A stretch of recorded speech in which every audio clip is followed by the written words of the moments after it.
Welcome back everyone.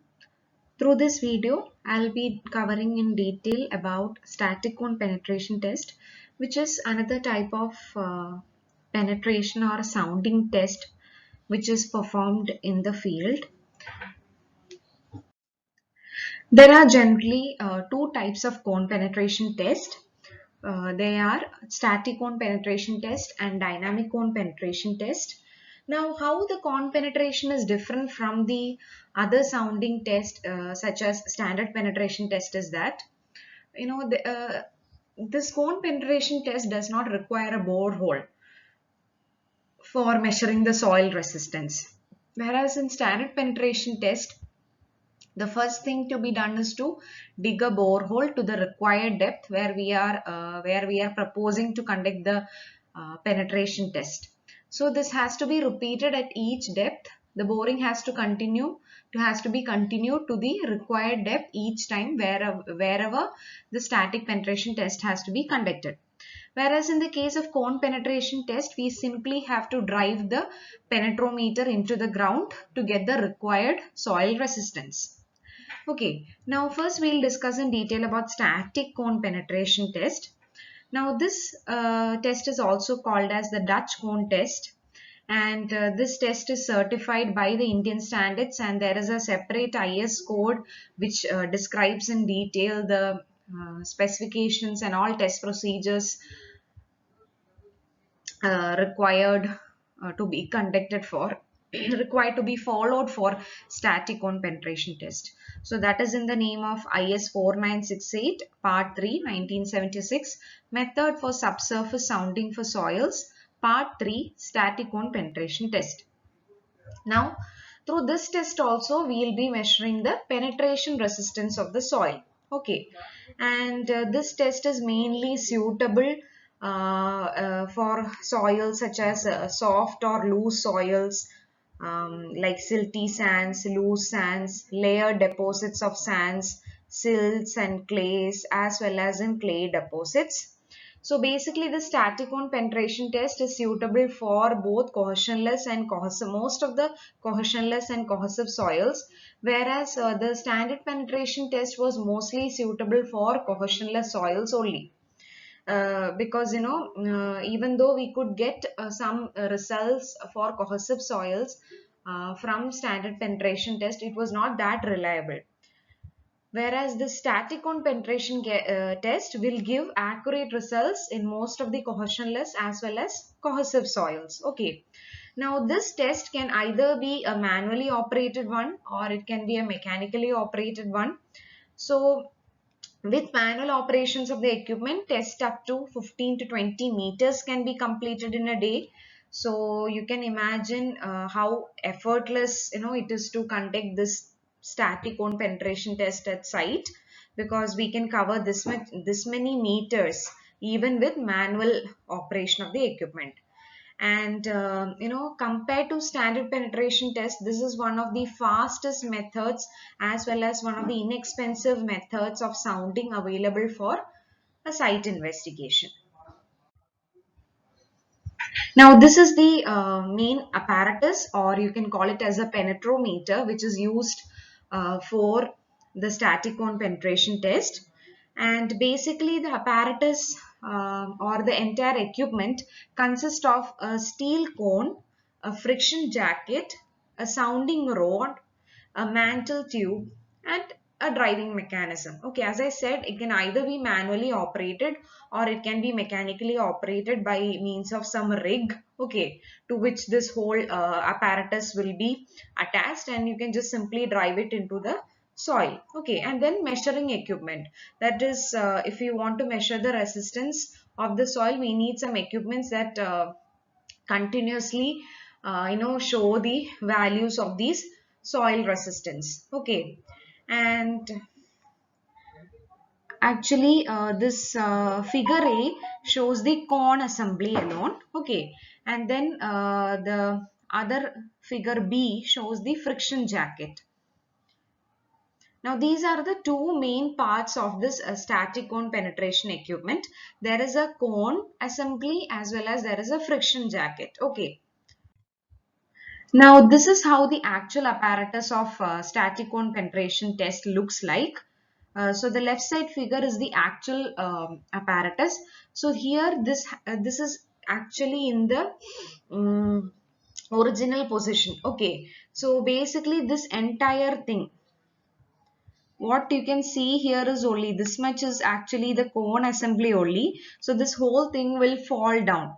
So this much is actually this whole cylindrical part with the cone that forms the cone assembly. Okay, and it is in this figure it is represented by this blue um, blue shape. Okay, this is the cone assembly which is shown in the actual figure. Okay, so this whole cone assembly can drop.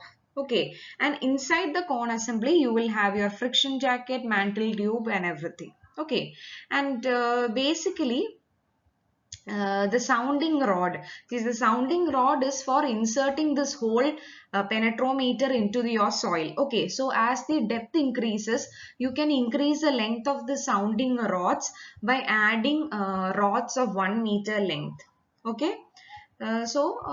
That depends upon the depth up to which you have to take your penetrometer. Okay, so depending on that you can add length sound rods of 1 meter length to the sounding rod, and then take the penetrometer up to the desired depth. Okay, so basically inside this whole cone assembly you will have your friction jacket sleeve, as well as there is a mantle tube. Now this mantle tube is actually it provides a guide for the sounding rod to move along. Okay, so that is the purpose of the mantle tube. Now as I said, the main parameter which is measured here is the soil resistance. Okay, but here we will be able to get two types of resistances from the soil due by means of this apparatus. Okay, so firstly what happens is that the process is, so the initial apparatus or the original position of the apparatus will be like this. Okay, so first thing that happens is that the sounding rod will push the cone assembly down into your soil. Okay, usually that depth of pushing will be around 40 mm. It's like 20 to 40 mm range. Okay, so the first thing that happens is that when you keep starting from the ground surface. Okay, so you keep this apparatus in touch with the ground, and now you're going to start the test. Okay, either by manual means or by mechanical means. So as soon as you keep in touch with the ground, now you can start measuring the resistance of the soil by operating this apparatus. Okay, so the first step is that the sounding rod will be uh, sounding rod along with the cone assembly will be pushed into the soil.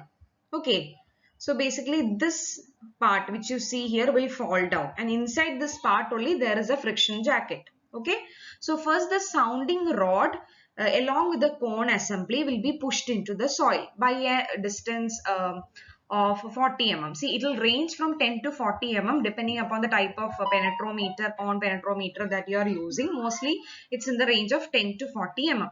Okay, so first the sounding rod plus the cone assembly will be pushed into the soil. Okay, suppose say by 40 mm.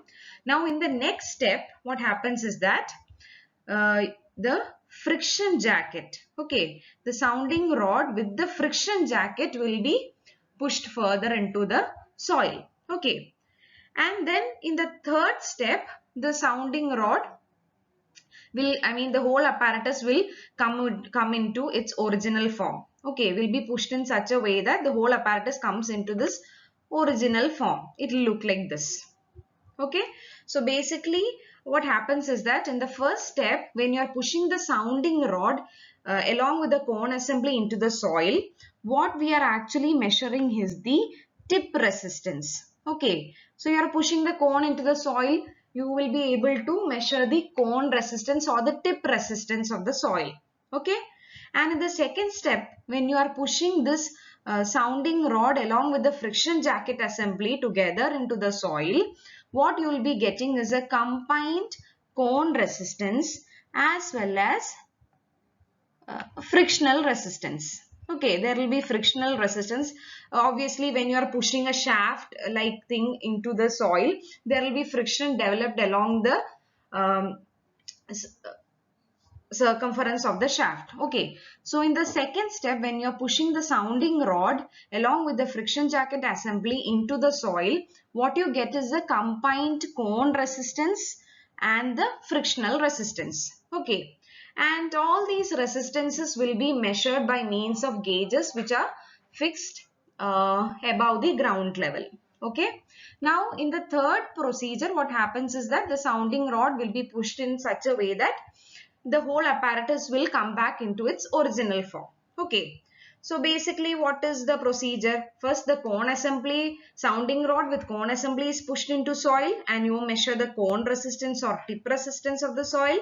Now in the second step, the sounding rod with the friction jacket is pushed into the soil. So basically what you get is a combined uh, cone resistance as well as frictional resistance. Okay. And then in the third part, the apparatus is pushed in such a way that it will come back to its original form. Okay. So in order to get the frictional resistance, you can actually deduct the combined resistance. I mean, you can deduct the cone resistance from the combined resistance to get the frictional resistance here. Okay. So when you are getting these values, so through this test, you are able to measure the cone or tip resistance of soil as well as frictional resistance of soil. Now these parameters are equivalent to the cone and tip resistance that you get while driving a cast in situ pile or a bored pile. Okay, a combined end bearing and frictional pile. Okay, so basically when the plan is to have when in cases when you have a when you already know much information about the foundation strata and you are deciding to go for pile type of foundations, you need not have to do test piles in that situation, because you can just conduct a cone penetration test and directly get the equivalent cone resistance as well as frictional resistance which the pile will supposedly carry by conducting this cone penetration test. Okay. So basically, as you saw, we have the cone here. The main penetrometer used is the steel cone. Okay, so it is made of steel with the tip hardened, and the this is one specification that you have to study, that the apex angle of this cone is 60 degree plus or minus 15 mins, and overall the base diameter of this cone is 35.7 mm. Okay, giving a cross sectional area of 10 centimeters square. So these are the specifications of the cone which forms the base part of your apparatus. Okay, and then inside the whole cone assembly you will have your friction jacket, which is made up of high carbon steel. Okay, now as I said, for pushing this apparatus into the soil, you have sounding rods, and these sounding rods are steel rods of 15 mm diameter, and obviously based on the depth up to which the penetrometer has to be taken up to, you can extend the sounding rod with additional rods of 1 meter each in length. Okay, and then you have the mantle tube, okay, which is a steel tube and it is meant for guiding the sounding rod which goes through it. Okay, and this mantle tube should be of 1 meter in length with flush coupling. And see, either this can be a manually operated equipment, or it can be a mechanical operated equipment. And the hand operated winch may be provided with handles on both sides of the frame to facilitate driving by 4 persons for loads greater than 20 kilonewton. Now for the engine driven equipment, the rate of travel should be such that the penetration obtained in the soil during the test is 10 to 15 mm per second. See, sometimes this whole apparatus will be part of a rig, okay, a vehicle, and inside the vehicle you will have these dial gauges fixed, which can measure the resistances, both cone resistance as well as the combined resistance. And then from the vehicle, this whole equipment will be driven into the soil. So the procedure is already explained to you. So first, what we get is we'll be driving the cone assembly first into the soil. So the first thing that we get is the cone resistance or the tip resistance, and then the sounding rod with the frictional jacket will be pushed into the soil. So when you're together, pushing the whole apparatus together along with the friction jacket, you will get the combined cone resistance plus the frictional resistance, and then finally it will be pushed once again so that the whole apparatus comes together to its original position. Okay, and this is repeated at predetermined intervals. So basically, after reaching the deepest point of investigation, the entire assembly, the entire cone penetration assembly should be extracted out of the soil. Now, as I said, the two main parameters that we record here is cone resistance as well as combined resistance. So, from the when you deduct the cone resistance from the combined resistance, you can get the frictional resistance of the soil as well.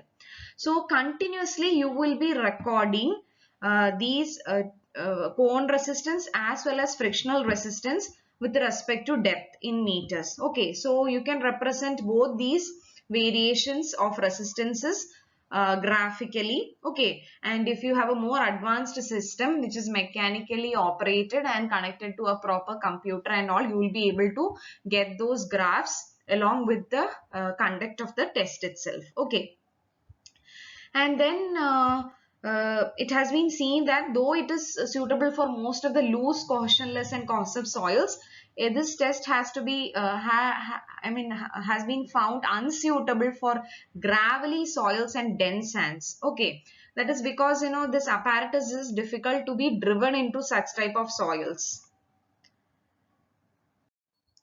So this is a drilling rig. As I said, if it's a mechanically operated one, it will be in the form of a rig with a hydraulic pushing system. So the whole apparatus will be driven into the ground continuously, and there will be a continuous measurement of cone resistance as well as frictional resistance at the at each depth. Okay, and here the continuous push is mentioned at 20 mm per second. See, the rate varies from 10 to 40 mm. And the penetrometer, the type of penetrometer which is shown here is actually a latest version of penetrometer.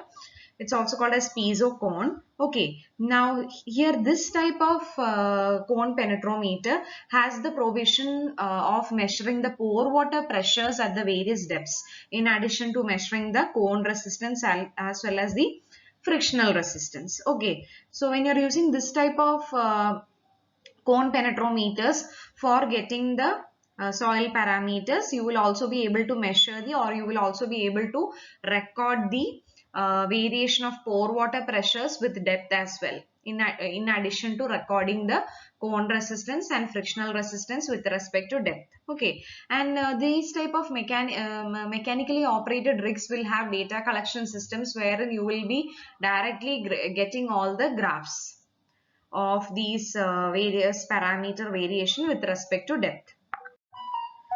Now, so with the value of cone penetration resistance obtained at various depths of the soil, we will also be able to find out the undrained shear strength of soil. So this is the equation that is Cu is equal to Qc minus sigma, the whole divided by Nk. So this is the equation which will give you a relationship between undrained shear strength of soil and the measured cone resistance.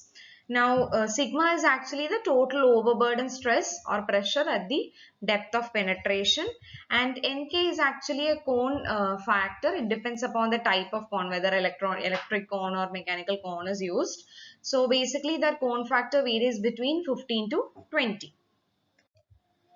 And over the years, many researchers have developed other correlations of this cone resistance with the other soil parameters. So especially in the case of sands, you will be able to find the angle of internal resistance using this equation, which was developed by Kulhavi and Main in 1990. Okay, so here the angle of internal resistance is found out by using the equation tan inverse 1 the whole into 0.1 plus 0.38 log of QC. QC is a cone resistance or tip resistance, that divided by sigma dash. Now sigma dash is the vertical effective overburden stress. Okay, so these type of field test actually will derive soil parameters. In this case we have the cone resistance, and this cone resistance has been uh, correlated with other soil parameters by by years of research by various scientists. Now, this one shows a correlation between the standard penetration test and the static cone penetration test. Okay, so one of the relation is given by Meyerhoff in 1965. He has given it for fine sand and silty medium loose to medium dense sand. He presents the correlation between the cone penetration resistance and standard penetration resistance as QC is equal to 400 into N. Okay, so QC is equal to 400 into N will give you the cone penetration resistance in kilonewton per meter square, and the same equation can be modified as 0.4 into N when it is in mega Newton per meter square. Okay, so here QC is your cone penetration resistance and N value is your standard penetration number. Okay, and this chart here gives you correlation between the standard penetration value, cone penetration resistance QC with angle of shearing resistance of soil and the relative density of soil. So obviously this will give you an indication of the state of soil, whether it's in whether it's in a loose state or dense state or very dense state. Now there can be another parameter which can be found out from the values of cone resistance and frictional resistance obtained by means of conducting the test. So Schmertmann, there is one scientist who has found out friction ratio as the ratio between the frictional resistance and the cone resistance obtained by means of conducting this test. Now this friction ratio value actually gives an indication of the type of soil that has been encountered at various depths. Okay, so a friction ratio of the range 0 to 5% indicates that the soil type is granular, and a friction ratio in the range of 5 to 10% indicates cohesive soils. Now see, for some pile foundation designs, directly this cone resistance and frictional resistance values can be applied directly itself, because actually this cone penetrometer, it is a model for this prototype pile. Okay, so the pile foundation will also have a cone resistance and frictional resistance, and for driven piles and all, it has been seen that directly these values of cone resistance and the frictional resistance directly represent the values for the actual driven pile as well. Okay, maybe so for some other pile we might have to use the values may values may differ. Okay, it may not, the values obtained from the test cannot be directly applied onto some type of piles. It depends, it varies from pile to pile whether the values can be directly applied or whether a correlation has to be brought into it. Now certain other scientists have developed correlation between this friction ratio and cone resistance. Okay, so there are correlation charts given by Campanella and Robertson. So as you can see from the chart, this is a chart between friction ratio and cone bearing resistance, and for different types of soils. Okay, so you may if a numerical comes involving these parameters, you can make use of these charts for finding out the required parameter. Okay, also there is a chart between the cone resistance and the vertical effective stress developed at various depths. Okay, that is for different values of angle of shearing resistance of soil. Okay, so these charts also give us many we'll be able to get many other soil parameters from one single cone resistance value. So this is all about the static cone penetration test. Now in the next video we will look into the dynamic cone penetration test.